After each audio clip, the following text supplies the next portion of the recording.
Um rover em Marte acabou de capturar uma imagem de um visitante interestelar a milhões de quilômetros de distância, revelando pormenores que nenhum telescópio terrestre conseguiria distinguir. A própria fotografia parece banal, um borrão tênue contra o fundo de estrelas longínquas.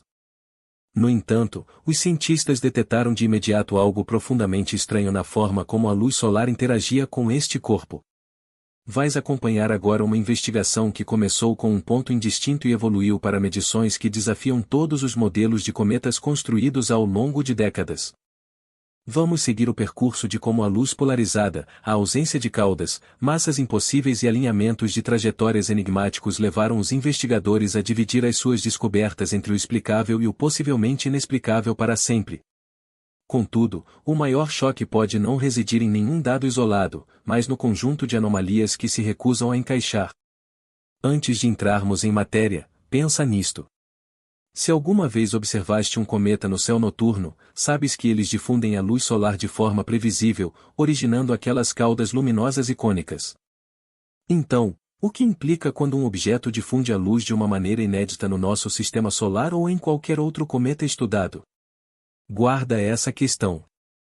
O rover Perseverance da NASA apontou a sua câmara Mastcon Z para o céu numa tarde marciana rotineira e fixou-se numa coordenada onde os astrônomos previram que o 3I Atlas surgiria. O quadro resultante exibiu uma mancha fraca e difusa pairando perto de estrelas de 8ª magnitude. Cada estrela mal visível mesmo para instrumentos sensíveis. Esta foi a primeira vez que a humanidade observou este intruso interestelar de tão perto. Esperávamos que chegasse talvez uma vez a cada vários milênios ou 10 milênios. E o facto de o termos visto na última década é verdadeiramente surpreendente. O ponto de vista do rover na superfície de Marte proporcionou vantagens geométricas que nenhum observatório terrestre poderia igualar, mas os planeadores da missão cronometraram a observação com precisão.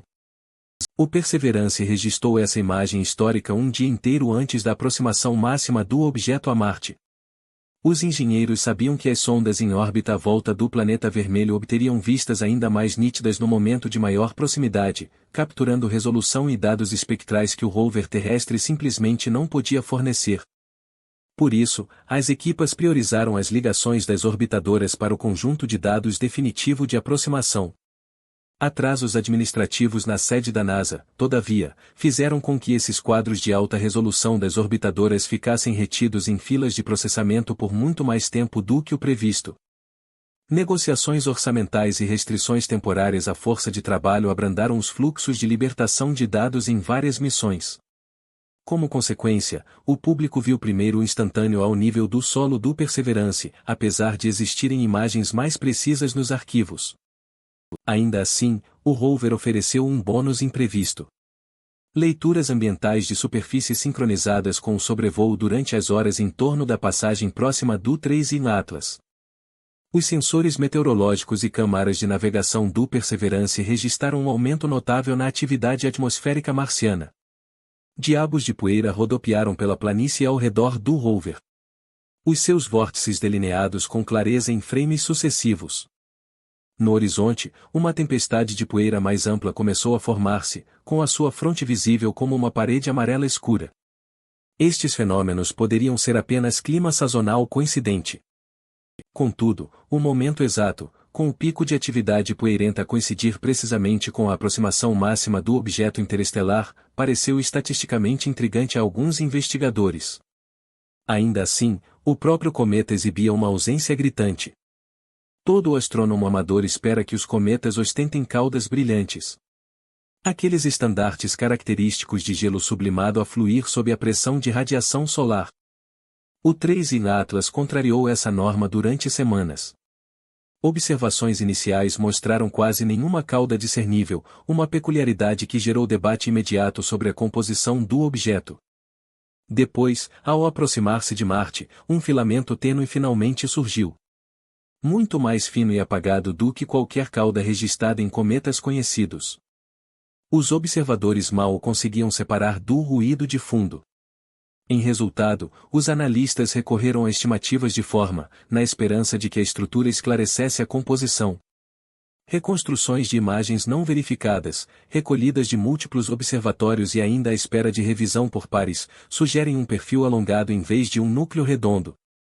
Se confirmada, essa geometria aproximaria o 3 Atlas da forma do primeiro visitante interestelar, Oumuamua, um charuto ou panqueca, mais do que do segundo, 2 Borisov, que surgia reconfortantemente esférico e com aparência cometária. A forma por si só, porém, só conta parte da história. Por isso, os cientistas da missão montaram uma linha temporal precisa de trajetória para fundamentar a imagem em evolução. A 3 de outubro, o 3 Atlas passou por Marte a uma distância mínima de cerca de 0,19 unidades astronômicas, o equivalente a 28 milhões de quilômetros. A velocidade relativa marcou perto de 200,000 mph enquanto o objeto se dirigia ao Sol em direção ao periélio, o ponto de maior proximidade solar. Todo cometa que se aproxima do Sol prepara-se para aquecimento intenso, desgasificação e frequentemente fragmentação. Mas a natureza tinha outra surpresa na manga. Ao astrônomos que vigiavam a atividade solar identificaram uma ejeção de massa coronal, uma expulsão intensa de plasma magnetizado a partir da coroa solar, cujos modelos de trajetória indicavam um cruzamento direto com o percurso do cometa. Pouco tempo após a janela prevista para o impacto, os observadores terrestres perderam completamente o Tri-Atlas de vista. Ele desapareceu das imagens dos telescópios como se alguém tivesse desligado uma chave. Os cientistas conjecturaram que a rajada de partículas carregadas da CME poderia ter perturbado a coma frágil ou provocado uma desgasificação acelerada que modificou temporariamente a refletividade. Assim, vários elementos se combinaram para ocultar o cometa. A crescente distância heliocêntrica empurrou o astro para mais perto do brilho solar, diluindo o seu sinal tênue perante o fundo luminoso. Ao mesmo tempo, o movimento orbital da Terra deslocou nosso planeta na direção oposta em relação à rota do cometa, agravando as condições de observação de semana para semana. A densidade de estrelas de fundo nessa zona do céu gerou interferência, tornando quase impossível separar uma mancha vaga em movimento de miríades de pontos fixos de luz. Em consequência, as campanhas de seguimento adiaram os esforços até ao final do ano, quando as configurações geométricas melhorassem. No entanto, mesmo no período de invisibilidade, os dados recolhidos anteriormente começaram a revelar descobertas surpreendentes. Uma nova análise de espectros arquivados e fotometria expôs irregularidades tanto na estrutura interna do objeto como no modo como a luz se reflete da sua superfície. Características surgiram que contradiziam todos os modelos padrão da física cometária, levando os investigadores a adotar uma técnica observacional inédita na pesquisa. Por isso, as equipas lançaram o primeiro estudo polarimétrico jamais realizado num cometa interestelar. Quando a luz solar incide na nuvem envolvente de poeira e grãos de gelo de um cometa, os fotões não regressam de forma uniforme. Cada partícula microscópica funciona como um centro de dispersão minúsculo, redirecionando as ondas luminosas em várias direções e modificando os planos de oscilação. O tamanho dos grãos de poeira, a rugosidade superficial, o índice de refração e a composição deixam marcas distintas no padrão da luz refletida. Os cientistas avaliam o grau em que essa luz se organiza, polarizada em orientações específicas. Deste modo, a polarimetria atua como um laboratório remoto de materiais, decifrando as propriedades das partículas a milhões de quilômetros de distância. Nos cometas típicos do Sistema Solar, os observadores registram uma polarização positiva moderada em ângulos de fase elevados, quando o Sol, o cometa e a Terra formam um triângulo amplo, e detectam frequentemente uma polarização negativa ligeira em ângulos de fase reduzidos, quando a geometria é quase linear.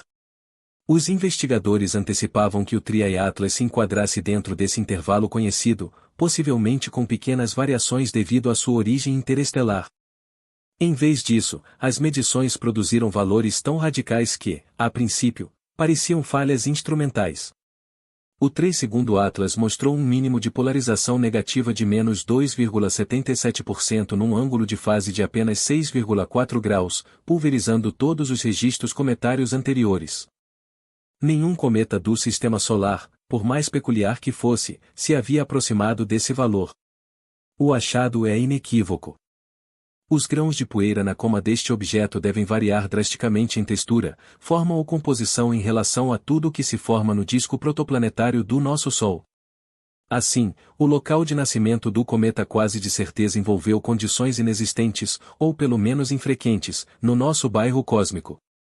Alguns investigadores sugeriram uma origem nas regiões geladas e externas de um sistema estelar remoto, onde os gelos se condensam a temperaturas próximas do zero absoluto e incorporam espécies voláteis exóticas. Outros indicaram zonas na periferia do nosso próprio sistema solar, para lá do cinturão de Kuiper clássico, onde o material primordial permanece amplamente inalterado. De qualquer forma, modelos de datação por idade aplicados às assinaturas isotópicas e à química da poeira apontam para uma origem anterior à formação do Sol, sugerindo que o Tri-Atlas pode transportar amostras das gerações estelares iniciais da galáxia. Contudo, a composição reservava mais revelações. Perfis espectroscópicos dos gases e partículas finas ao redor do núcleo mostraram rácios químicos surpreendentemente próximos dos detectados na atmosfera e no regolite superficial de Marte. Especificamente, as abundâncias de voláteis e as assinaturas minerais coincidiam com os dados obtidos por orbitadores e aterradores marcianos ao longo de 2 décadas de exploração. Esta semelhança é profundamente atípica. Os cometas geralmente surgem em reservatórios frios e ricos em voláteis, como o cinturão de Kuiper, a nuvem de Oort ou estruturas análogas em torno de outras estrelas, e não em superfícies planetárias rochosas ou próximas delas. Por conseguinte, certos cientistas passaram a considerar uma hipótese outrora marginal. Se a correspondência química for autêntica e não um artefacto observacional, o Tri-Atlas poderá ter sido expelido da superfície ou das camadas superficiais de um mundo semelhante a Marte noutro sistema estelar, talvez por um impacto catastrófico ou um evento vulcânico. Cenários de litopaspermia como estes continuam especulativos, mas não são fisicamente impossíveis. Acrescentando ao mistério, os observadores repararam que o objeto ocasionalmente aumenta de brilho de modos incompatíveis com a simples sublimação de gelo. Assim, à medida que prossegue em direção a Pe ao aproximar-se do periélio, o cometa Helion poderá sofrer uma intensa desgasificação ou até desintegrar-se por completo. Ambas as possibilidades dependem de se ele se comportar verdadeiramente como um cometa. Surgiu ainda outro enigma na sua dinâmica. A física comentada padrão antevê que a desgasificação, expelindo jatos de gás e poeira, funciona como um pequeno motor de foguete, desviando ligeiramente o núcleo da sua rota gravitacional. Os astrônomos medem habitualmente estas acelerações não gravitacionais e recorrem a elas para aperfeiçoar as previsões orbitais. No entanto, o Tri-Atlas gera uma coma gasosa visível, mas não revela qualquer perturbação detetável na trajetória, dentro da precisão das medições. A desgasificação simplesmente não o afeta. Alguns investigadores defendem que esta contradição indica uma massa excepcional. Um núcleo muito mais pesado resistiria à mesma impulsão da desgasificação que altera curso de cometas comuns.